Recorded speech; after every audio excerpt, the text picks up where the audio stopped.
오늘 금요일은 조금 아쉽지만 한 주 성적표는 좋았습니다. 다음 주에도 계속될까요? 이제 3월 말로 접어드네요. 금요일 정리 두 분과 함께 하겠습니다. 김종효 알파경제이사, 차영주 MTN 전문위원입니다. 어서 오세요. 안녕하십니까. 네.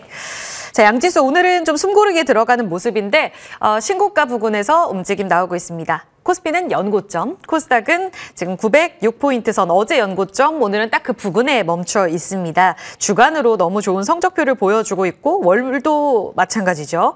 일단 경계감보다는 이번 주 이벤트를 소화한 안도의 포커스를 계속 맞추고 다음 주까지 보는 게 맞을까요, 이사님?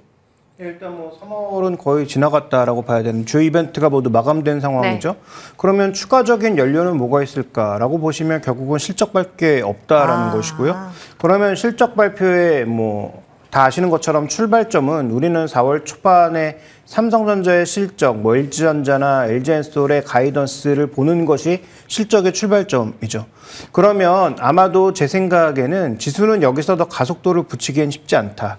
이미 삼성전자나 SK하이닉스의 어닝 서프라이즈를 최근에 주가 반등으로 반영하고 있는 상황이어서 삼성전자는 어닝 서프라이즈가 나올 가능성이 매우 높지만 네. 뭐 8만 원을 돌파해서 갑자기 9만 원을 단숨에 갈 가능성은 그렇게 높지 않다라고 봐야 될 것 같고요. 그러면 지수를 추가적으로 견인해 줄 건 작다라고 봐야 될 거고, 그러면 여기서 우리가 주목해 봐야 되는 포인트 종목은 두 종목이죠. 바로 4월 초에 LG전자와 LG엔솔이 괜찮은 실적을 가져가느냐가 핵심입니다. 왜냐하면 그 두 종목은 올라간 게 전혀 없는 종목들이잖아요. 네. 그러면 그동안 나머지 종목군들은 지수의 고점과 더불어 조선주도, 반도체도, 그다음에 개별 테마주는 뭐 예전부터 강했고 바이오도 강세였는데 조선주까지 강세였는데, 그런데 강세를 보이지 못한 실적이 나쁜 몇몇 종목군들을 보시면 화학, 철강, 2차 전지, IT 부품, IT 이런 종목군들이 약세였잖아요. 네. 그러면 이런 종목군들의 실적이 만약에 살아나는 모습을 보인다면 네. 이들 종목이 지수와의 괴리를 좀 메울 가능성이 높다라고 봐야 되겠죠. 그래서 전체적으로 보면 지수의 가속도는 떨어지는 가운데 종목 순환이 나타날 텐데 시장에서 가장 기대하고 있지 않은 두 가지 업종, 2차 전지와 이 가전 쪽 혹은 LG전자의 실적이 만약에 선방하는 모습을 보인다면 이들이 지수의 괴리를 축소하는 그런 장세의 성격이 벌어지지 않을까, 이렇게 봐야 될 것 같습니다. 이제 2800선에 대한 기대감은 어디에 달려있나? 실적입니다. 눈높이가 이만큼 올라와 있기 때문에 주도주에서 더 눈높이를 끌어올리기보다는 하단에서 잘 받쳐주는지를 이번 실적에서 확인하자. 그럼 수급적인 측면도 여쭤볼게요. 차 위원님, 달러화가 어제 원달러 환율 17원 급락이었거든요. 근데 오늘 14원 또 급등이 나옵니다. 그래도 코스피에서 외국인들이 사흘째 담았다, 이거 유의미하게 볼 수 있는지, 외국인들이 2월 기점으로 해서 코스피 내에서의 외국인 비중이 굉장히 많이 올라왔더라고요. 2년 2개월 내 최고치래요. 더 살 수 있을까도 궁금하고, 앞으로 바이코리아의 핵심 변수는 뭐가 될까요? 가장 중요한 시점에 네. 가장 중요한 외국인들이 들어오고 있다가 핵심인 것 같습니다. 지금 일단은 원래 외국인들은 환율하게 민감하게 작용을 하지만 우리가 좀 뒤집어 생각해야 되는 게, 환율을 보고 외국인들이 사는 것도 물론 있죠. 그건 타이밍을 재는 거고요. 환율은 원래 추세적으로 워낙 강세일 때, 워낙 강세라는 것은 우리나라에 대한 경쟁력이 높아지는 거기 때문에 두 마리 토끼를 잡기 위해서 들어오는 거예요. 그렇기 때문에 환율이 일희일비한다 해서 외국인들이 거기서 그렇게 가진 않아요. 외국인들의 특성은 추세적으로 움직이는 면이 강하다는 겁니다. 한 번 샀을 때 그게 이제 한 번 사고 그 다음날 판단한 것은 이것은 파생과 관련된 트레이딩이라는 개념이지만 네. 최근에 외국인들은 물밀듯이 들어오고 있지 않습니까? 근데 굉장히 중요한 자리입니다. 우리가 2650의 선에 대해서 뚫어줄 수 있는 모멘텀이 필요했었습니다. 네. 그동안 개인들이 정말 많은 역할들을 했습니다. 기업 밸류 프로그램이라든지 아니면 반도체라든지 뭐 이런 것들을 계속해서 끌어올리면서 지수를 2650에 잡아놨었죠. 네. 이런 상태에서 외국인들이 삼성전자에 대한 물밀듯한 매수, 그다음에 이제 반도체라든지 여러 기타 관련주들에 대한 매수가 들어오면서 이제 2800 목전에 두고 있죠. 근데 2800선도 굉장히 중요한 선입니다. 우리가 이제 그동안 2800을 많이 거론해 왔는데 그게 그냥 단순한 의미가 아닙니다. 우리가 이제 지수 차트를 볼 때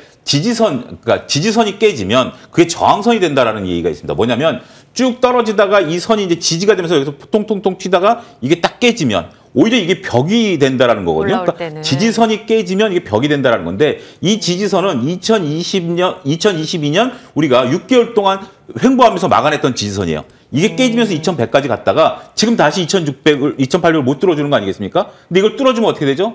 3천까지는 공백 기간입니다. 따라서 단순하게 우리가 지금 이렇게 그 여러 가지 이제 재료들도 보긴 해야 되겠습니다만 그 지금 재료들이 다 긍정적이에요. 긍정적인 재료들이 모여 있는 상태에서 수급 논리, 기술적 분석 논리로 보게 된다라면 외국인들이 지금 시점에 들어와 주는 것은 추세적일 가능성이 크고요. 그 부분에 대해서는 우리가 상당히 긍정적으로 좀 기대를 해보자 이렇게 말씀드리도록 하겠습니다. 좋습니다. 긍정적인 흐름 속에 다음 주는 그럼 모멘텀이 완전히 부재해요? 김 이사님 보면 4월 실적 시즌 본격화될 거잖아요. 그런 측면에서 그럼 다음 주는 계속 숨고르기에 들어가게 되는지 보니까 앞서 반도체는 실적 중요하다 하셨는데 28일에 삼성전자 미국 보조금 집행 이거 확정되지 않습니까? 물론 예상은 나오긴 했는데 이 부분이 한 차례 더 반도체의 어떤 호재로 혹은 변동성을 키울 재료로 작용하진 않을까요? 일단 뭐 삼성전자 자체에 미치는 영향은 이미 알려졌기 때문에 제한적일 수 있고요. 갑자기 금액이 급변동하면 그건 뭐 영향이 있을 수 있겠지만 60억 달러 기준인 거죠? 그렇죠. 네. 시장이 지금 예상하고 있는 정도의 수준에서 크게 벗어나지 않는다면 그다음에 뭐 삼성전자가 공장을 뭐 대거 더 짓는다든지 아니면 나와서. 뭐 엄청나게 뭐 축소되는 그런 형태로 가는 그런 큰 폭의 변동이 없이 시장이 예상하는 정도라면 저는 이 변수에는 삼성전자보다는 주변주 영향이 더 크다라고 볼 수밖에 없는 거죠. 그러니까 삼성전자의 이 신규 공장 얘기가 작년 상반기부터 계속 나왔던 얘기고요. 실제로 결정 여부는 하반기에 나온다라는 얘기가 계속 흘러나왔다가 이 보조금을 두고 계속 줄다리기를 하면서 이게 지연 된 게 지금 이제 얘기가 흘러나오고 있고요. 근데 인텔과 TSMC가 어느 정도 확정을 지은 상황 아닙니까? 그러면 삼성전자만 빼는 게 아니라면 삼성전자도 결국은 확정될 수밖에 없는 상황인 거고요. 그다음에 바이든 정부 입장에서도 지금 뭐 여론조사나 이런 것들이 밀리고 있는 상황에서 소위 스윙보터 지역에 좀 더 강력한 어떤 대책들이 나올 가능성은 있다라는 측면에서 보면 저는 뭐 이건 뭐 긍정적으로 시장이 예상하는 것만큼 진행될 가능성이 높다라고 보고 있고 그럼 이 이슈에 가장 연동될 수 있는 건 삼성전자의 신규 공장에 연동할 수 있는 종목군들이 가장 강하지 않을까. 그래서 삼성전자가 새롭게 공장을 만들면 이 안에다 여러 가지 장비들 넣어야 될 거고요. 그다음에 여기 소재들 또 기초적으로 가져와야 될 거 아니겠어요? 물론 수주를 얼마나 잘 받느냐가 또 관건이 되겠지만 어쨌든 중요한 것은 신규 공장 만들었을 때 초기에 들어가는 그 설비들을 우리가 생각해 본다면 최근에 삼성전자의 실적, 가동률 상승 이런 것들로 인해서 가장 민감하게 움직이고 있는 종목군들이 무엇인지는 이미 답이 나와 있죠. 후공정도 중요하지만 전공정에서 주가의 움직임 자체가 없었고 삼성전자와 SK하이닉스의 가동률 하락으로 인해서 작년에 적자로 전환했던 대표 전공정 종목들 유진테크, 원익IPS, PSK 이런 종목군들이 최근에 두각을 나타내면서 삼성전자보다 더 탄력적으로 움직였지 않습니까? 다음 주에 만약에 그런 뉴스가 확정된다면 그런 주변 종목군들의 약진이 좀 더 강하게 나타날 가능성이 높다. 그래서 소재 빅3, 그다음에 전공정 쪽의 빅3 종목군들의 흐름, 그다음에 반도체 인프라를 제공하는 종목군들의 흐름을 저는 조금 더 주목해 볼 필요가 있지 않느냐 이렇게 보고 있습니다. 알겠습니다. 변수일 가능성은 제한적이긴 한데 일단 결과론적으로 공장과 관련된 힌트들이 많이 나오는지 여부도 굉장히 중요하겠습니다. 결국은 이 제조업 리쇼어링으로 미국 내에서의 활동이 굉장히 중요해졌잖아요. 보조금 받으려면 이 부분 좀 체크해 보셔야겠습니다. 자, 그러면 오늘의 섹터는 로봇인데 그 전에 앞서서요. 지금 바이오 종목들 변동성이 너무 큽니다. 특히 코스닥은 이번 주 내내 감사보고서 그 안에서 제출 시기가 늦어지거나 개별적인 뉴스가 나오거나 할 때마다 이 오후장의 변동성 너무 크더라고요. 차 의원님 혹시 이 부분 체크하셨는지 모르겠어요. HLB 테라퓨틱스가 지금 HLB가 요즘 참여하잖아요. 그렇게 되면서 오늘 급등세가 나오고 있습니다. 교모세포종 이 미국 임상에 조금 더 속도가 나지 않겠느냐. HLB는 HLB 개별적으로 봤을 때 간암치료제에 대한 기대감 여러 가지로 좀 재료가 있고 그룹주가 그래서 같이 움직이다가 오늘은 보면 테라피틱스 중심으로 오후장에 튀어오르는 모습 이어지고 있습니다. 이 부분 호재성으로 어느 정도까지 반영된다고 볼 수 있을까요? 최근에 우리가 HLB 그룹주들을 좀 이제 다르게 저는 좀 생각해봐야 되지 않을까 좀 말씀을 좀 드리고 싶어요. 무슨 바이오에서 이렇게 따로 떨어져서요? HLB 그룹주들만 따로 올라가는 모습들 좀 보여주고 있고 더군다나 이제 우리가 항상 팩트 체크를 하다 보면 이제 기대감으로 좀 올라가는 거 아니겠습니까? 이 기대감으로 올라가는 주식들이 이제 오후부터 이렇게 올라가기 시작했다는 것은 하나의 또 특징이다라고 봐요. 지금 상태에서 이렇게 제약바이오에 대한 어떤 제가 LCB 그룹 주를 따로 보자라는 게 최근에 강했고 강한 상태에서 덜 오른 주식에 대한 어떤 모멘텀을 통해서 올라간다라면 이건 수급 논리입니다. 우리가 이것을 우리가 뭐 임상 실험이 좀 더 잘 될 것이다. 이거는 내가 조금 더 좀 있다가 맛있는 음식을 누군가 나한테 줬으면 좋겠다. 이 기대감과 뭐가 다르죠? 그렇죠. 그렇죠. 임상실험이 잘 될 것이다라는 거랑 가만히 걸어가는데 누가 나한테 친절하게 빵을 줄 것이랑 뭐가 다르죠? 그렇기 때문에 지금은 수급 논리로 보셔야 될 것 같아요. 근데 한 가지 중요한 것은 HB 그룹주들이 수급이 세게 붙었어요. 따라서 어떤 것들을 어떤 내용들을 따지지 마시고요. 차트를 보시면서 트레이딩은 가능하다. 단지 이 차트를 보면서 트레이딩 가능하신 분들 입장에서 본다라면 충분히 센 쪽에서 붙어야 되기 때문에 그런 관점을 접근해야지 이게 무슨 새로운 재료다라고 보기에는 네. 조금 리스크가 좀 커질 수 있다. 이렇게 정리해드리도록 신규 하겠습니다. 접근할 만큼의 호재라기보다는 워낙 또 예측 불허하니까요. 보니까 최근 이정재 관련주 뭐 이런 종목들도 있었잖아요. 그러니까 배우 소지섭 씨가 여기에 또 CB 발행에 참여하는 듯 투자 뉴스들이 있었더라고요. 이런 부분들도 아마 최근 시장에서 집중했던 포인트 중에 하나로 볼 수 있겠는데요. 예, 흐름 좀 신중하게 볼 포인트까지 의견 들어봤습니다. 자, 그럼 오늘의 섹터 로봇 볼게요. 시장 탄력이 떨어지면서 시가 대비 많이 반납하긴 했습니다만 오전부터의 분위기는 좋았었습니다. 그런 가운데 이번 주에 있었던 이 GTC, 엔비디아가 AI 진화하면서 로봇과에 접목된 이 로봇 프로젝트 그루트를 공개했는데 AI 로봇 청사진을 보여줬다. 신기술에 대한 그림 명확해졌다라고 이야기를 하더라고요. 차 의원님, 이거 로봇주들 레벨업 가능한 내러티브가 이제 확인이 됐다라고 볼 수 있을지 아니면 좀 먼 미래일까요? 오늘 윗꼬리가 달렸네요.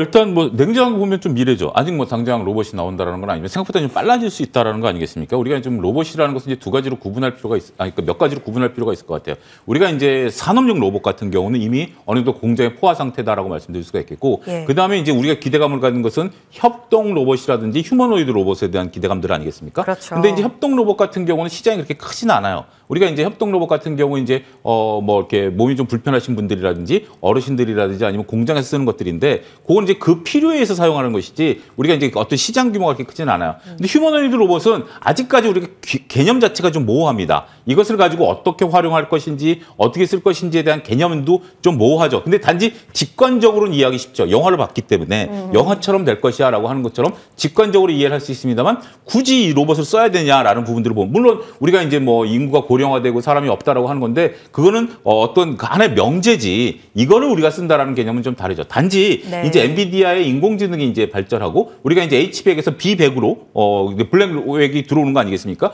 그러면 이것이 더 빨라질 수 있다. 한 3년 내에 가능성이 있다라고 본다라면 그때 이제 개발이 되는 거예요. 그래서 네. 계속해서 우리가 저는 이런 관점으로 좀 보셔야 될 것 같아요. 마치 초기에 우리가 네옴시티 관련주들 그때 당시만 해도 네옴시티에서 뭐 누가 온다라고 하면 한 번씩 올랐다 떨어지고 누가 온다라면 한 번씩 떨어지고 수주가 있다라면 떨어지지만 지금 우리가 처음에 받았던 건설사 2개 수주 외에는 아직 전무한 상태 아니겠습니까? 네네. 이제 거론조차 안 하는 거죠. 어차피 네옴시티는 지금 짓고 있어요. 근데 왜 우리 기업들이 참여 못할까요? 결국 로봇 시대는 옵니다. 하지만 당장은 어떤 이슈에 따라서 트레이딩하는 걸로 보셔야지 네네. 이것을 지금부터 내가 투자해서 한다라고 본다라면 자율주행차도 얘기가 나온 지 벌써 몇 년이 지났습니까? 근데 아직 자율주행차 구경할 수는 없고요. 애플은 이제 접었죠. 이런 것들에 대한 네. 것들을 좀 네네. 진중함과 빨리 끊어치는 거 요거가 병행해야 되지 않을까 싶습니다. 그 이슈가 그럼 지금 트레이딩할 포인트인가? 요건 잠시 후에 여쭤보도록 할게요. 이번엔 김 이사님, 그럼 정부 모멘텀은 얼마나 기대할 수 있어요? 보니까 산업부 로봇 테스트 필드에 2천억 투자한다. 대구 쪽으로 짓는 걸로 지금 뉴스 확인이 되고 있는데 첨단 로봇 산업 비전 전략 요거의 후속 조치로 나오고 있더라고요. 어느 정도의 모멘텀이 있을까요? 이젠 정책발 모멘텀 약효가 떨어지나요? 일단 뭐 금액으로 봤을 때 2천억이 작은 돈은 아니지만 이걸로 네. 뭘 할 수 있을까에 대해서는 물음표가 달릴 수밖에 없는 상황이고요. 솔직히 뭐 삼성전자, LG전자 정도 계열의 한 그룹에서 투자하는 금액 정도도 안 되는 금액입니다. 그리고 네네. 정부의 정책으로 인해서 어떤 산업이 정책적으로는 도와줄 수 있지만 이것은 뭐 마중물 역할을 하는 것이지 그게 산업에 어떤 불을 당기거나 하는 것은 아니고요. 그다음에 조금 전에 뭐 차 의원님도 말씀해 주셨습니다만 이 로봇 산업의 핵심은 결국 뭐냐면 네. 우리가 계속 뭐 자동차 그다음에 스마트폰에서 시작해서 자동차에서 로봇으로 넘어가는 이 소위 플랫폼 싸움에 있어서 우리나라 핵심 종목이 있느냐가 관건이잖아요. 그렇죠. 과연 지금 로봇 테마주 중에서 그럴 만한 종목이 있나? 없다라는 거죠. 앞으로 생길 가능성도 비교적 낮다는 거죠. 네. 그런 차원에서 봤을 땐 저도 트레이딩 쪽에 가까운 의견이다라고 말씀드려야 될 것 같고요. 레인보우 로보틱스처럼 삼성의 로봇 그 생태계 안에 들어가는 종목 정도는 그래도 의무 부여가 가능한 건 지분을 넓혀가서가 아니라 삼성이 왜 샀을까가 관건인 거죠. 삼성이 로봇을 못 만듭니까? 원래부터 로봇도 만들고 모터도 있고 다 있죠. 그런데 이 레인보우 로보틱스라고 하는 매력적인 종목에 지분 참여를 한 이유는 딱 두 가지입니다. 일단 휴머노이드 쪽에서 비교적 앞선 기술을 가져가고 있다라는 것. 그다음에 레인보우 로보틱스는 아시는 분들 아시겠지만 로봇 플랫폼을 지향하고 있다라는 것. 이 두 가지가 매수의 이유라는 거죠. 여기가 뭐 하드웨어 잘 만들고 협동 로봇이 있어서 샀다는 얘기는 뭐 제가 보기엔 소설에 가깝고요. 그래서 전체적으로 보면 하드웨어 잘 만드는 데는 널리고 널렸다. 그래서 하드웨어 뭐 부품 만들고 이런 게 중요한 포인트가 아니고 결국은 로봇은 플랫폼 싸움이 될 가능성이 높은데 그러면 그 플랫폼 안으로 들어갈 수 있는 기업 정도의 관심을 가지시는 것이 좋겠고요. 국내에서 지금 보이고 있는 기업은 제가 보기엔 딱 두 가지. 삼성의 카테고리 안에 묶이는 기업과 그다음에 최근에 LG전자와 LS그룹이 협력하기로 했죠. LG와 LS가 뭐로 협력할까? LS 일렉트릭의 사업부에 공장 자동화 사업부가 있습니다. 그래서 LG전자와 협업하는 것은 충분히 의미가 있지 않느냐 이렇게 보고 있습니다. 알겠습니다. 삼성발 힌트 혹은 LG와 LS 협력 안에서의 힌트. 이렇게 주셨습니다. 그러면 김 이사님께 하나만 더 질문 드릴게요. 지금 삼성발 기대감으로 레인보우 로보틱스에 대한 기대감이 워낙 크지만 지금 두세 씨의 변동성이 너무 크네요. 근데 이렌시스, 삼익 THK, 아진엑스텍 이런 중소형주들도 같이 올랐단 말이에요. 그러면 이들도 삼성에 대한 M&A 기대감을 갖고 지금 보는 게 맞습니까? 아니면 그 이벤트는 차치하고 좀 긴 관점에서 그냥 성장 모멘텀으로 보는 게 맞아요? 그러니까 로봇 산업을 투자하실 거면 저는 뭐 드릴 답은 한 가지밖에 없어요. 솔직히 누가 잘 될지 알 수 없고 그다음에 중소형주 쪽에서 답이 안 나온다라는 두 가지입니다. 그래서 로봇에 정말 장기적으로 투자하실 거면 뭐 전 세계적인 로봇 ETF들 많이 있잖아요. 국내에서 로봇주라고 하는 거 말고요. 국내에서는 다시 한번 말씀드리지만 글로벌하게 답이 나오는 기업은 아직 안 보인다라는 거고요. 그러면 글로벌 ETF 측면에서 주목해 볼 만한 로봇 ETF나 뭐 이런 ETF를 장기적으로 분할 매수하시는 게 저는 가장 좋을 것 같습니다. 알겠습니다. 차 의원님 덧붙이고 싶으신 말씀 있으시다고? 예, 짧게 덧붙이면 우리가 레인보우 로보틱스는 지금 이제 우리가 이제 기대감이 있었잖아요. 그 기대감이라는 것은 이제 삼성그룹의 이제 임원이 길로 간다라는 건데 그게 이제 확정이 됐죠. 그러면 이 다음부터 이제 우리가 퍼포먼스를 기다려야지 이 뉴스는 이미 끝났다라고 보는 거예요. 그래서 이제 오늘 이제 윗꼬리를 달기 시작하는 거고 그분이 가가지고 당장 내일부터 못을 찍어내는 것이 아니라 이제 좀 큰 그림들을 그려가겠죠. 우리가 여기서 한 가지 고려해야 될 것이 잊고 있었던 현대차의 그 보스턴 다이나믹스입니다. 보스턴 다이나믹스를 인수했을 때만 하더라도 가장 먼저 로봇과 관련된 퍼포먼스가 있는 회사를 인수했다라고 하는데 아직까지 적자고요. 또 한 가지 문제가 있습니다. 그때 당시 2021년에 소프트뱅크의 지분을 인수하면서 2025년에 이것을 소프트뱅크가 아직 20% 갖고 있거든요. 요거를 2025년까지 상장시켜서 소프트뱅크 지분을 엑시트하도록 해주든지 이거 어제 기사 난 겁니다. 아니면 2026년에 현대차에서 다시 사줘야 돼요. 그러면 근데 아직까지 지금 뭐 상장 개념 없잖아요. 왜냐하면 상장할 수가 없죠. 왜냐하면 그게 계속 적자 있는 회사이기 때문에. 따라서 아무리 대기업이 이런 로봇 회사를 인수한다 하더라도 물론 거기에 있는 기술들을 가지고 현대차가 다양한 접목을 통해서 시너지 효과를 나긴 하겠습니다만 이 사업부 자체가 아직도 적자거든요. 이런 부분들을 보게 된다면 레인보우 로보틱스가 삼성으로 들어가는 것에 대한 굉장한 의미는 있습니다. 하지만 이것을 가지고 이게 김종현 의원님 말씀하신 것처럼 화려한 퍼포먼스가 펼쳐질 것으로 본다면 조금 냉정해질 필요가 있다고 봐요. 또 단기적으로 봤을 때는 우리가 이제 소문에 사서 뉴스에 팔아라는 것처럼 그동안 소문이었죠. 이제 뉴스가 나왔죠. 오늘 윗골이 달죠. 그렇다면 일단은 조금 변동성 확대에 대비하는 전략도 필요할 수 있다. 이렇게 정리하겠습니다. 좋습니다. 두 분의 의견 잘 들었습니다. 프로일선 마무리 짓도록 할게요. 차영주 전문위원 김종효 이사였습니다. 감사합니다.